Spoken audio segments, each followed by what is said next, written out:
Thanks all three of you. Well, it was a bit of a dodge, really, to invite them to respond to something like groundedness. Because, I'll tell you why, having done it very well, thank you, all three. Because actually groundedness is not a word in the dictionary. It's not a real word. I mean, we use it, we hear it all the time, we think about things, we kind of collectively assume we know what groundedness is. But in fact, it's a collective hunch.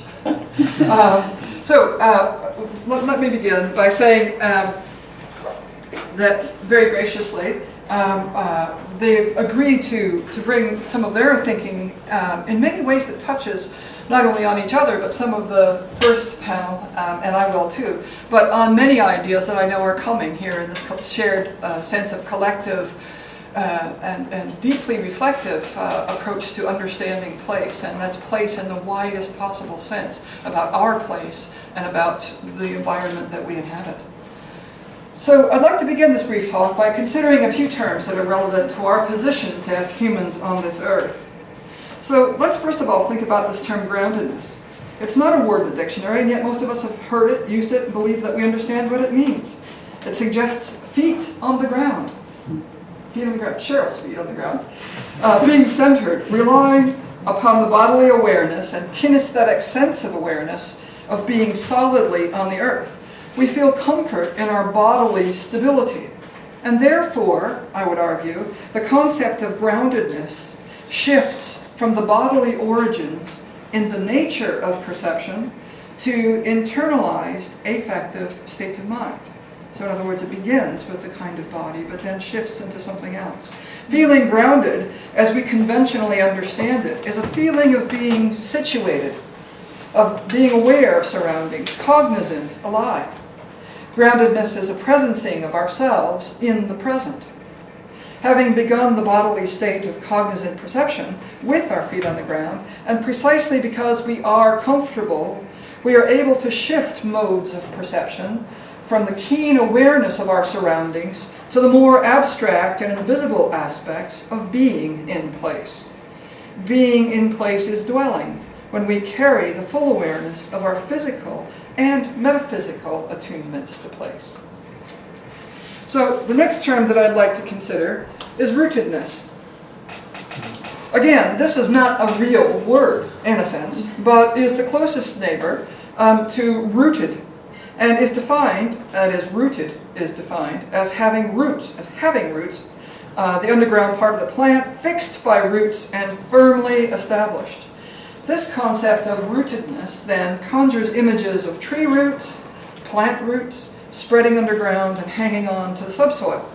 They are unseen, usually, these are above ground, unseen, but essential connectors holding the whole living organism upright, and at the same time extracting nutrients and water from the soil.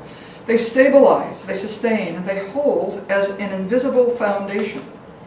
When inhabitants in one locale have a long history, perhaps as indigenes with many, many generations of local knowledge, the deep understanding of environment, of patterns of land use, plants, wildlife, crops, burial ground, seasons, and cyclical events are all part of the rootedness in that place. This is the unseen quality of being part of the land. So how do we use these in everyday terms? The aspect of groundedness comes with a degree of ordinary, almost unconscious confidence. She has her feet on the ground, we hear people say, of someone who's centered and confident and capable. By contrast, rootedness is suggested as the quality of someone whose family has been in the area for many generations.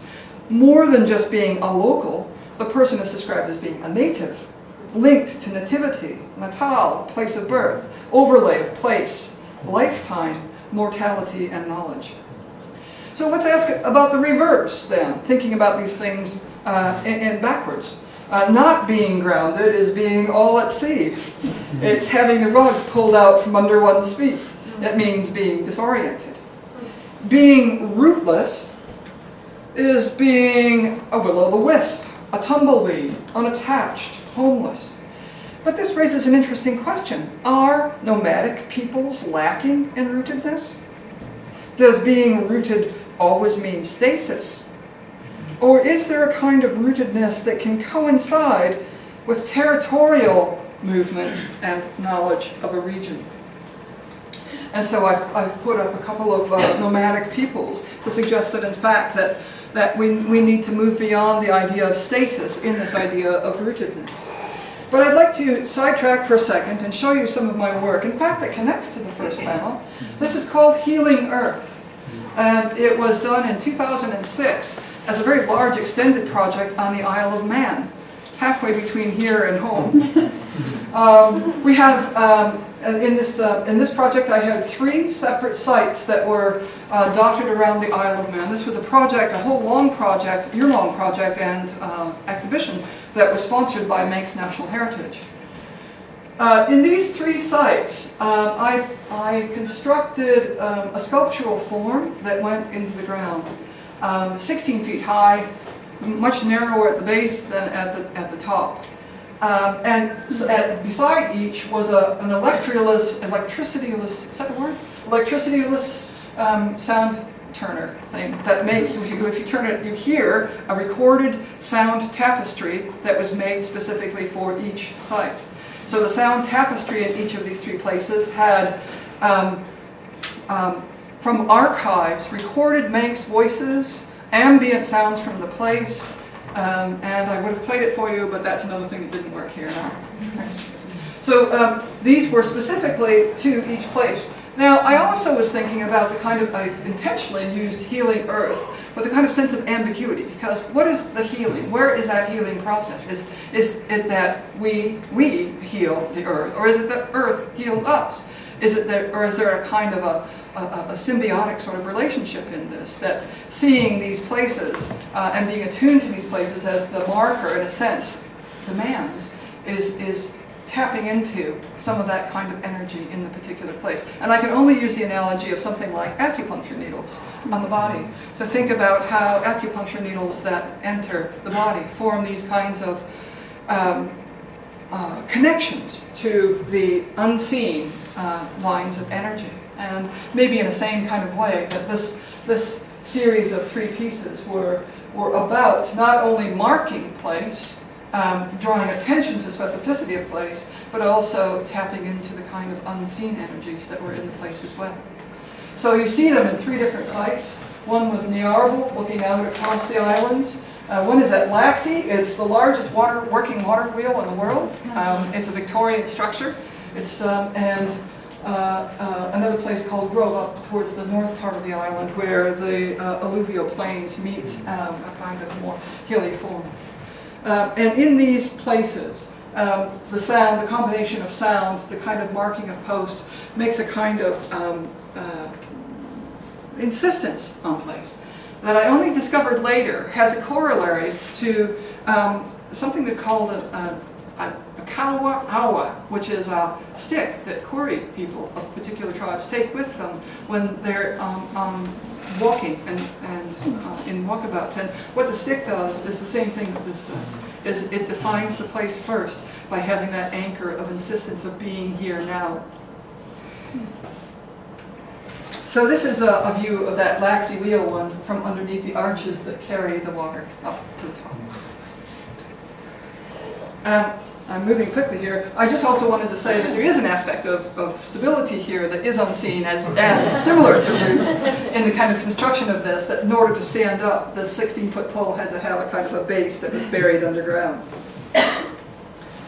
I'm going to race through the next few slides because I have one more thing to say.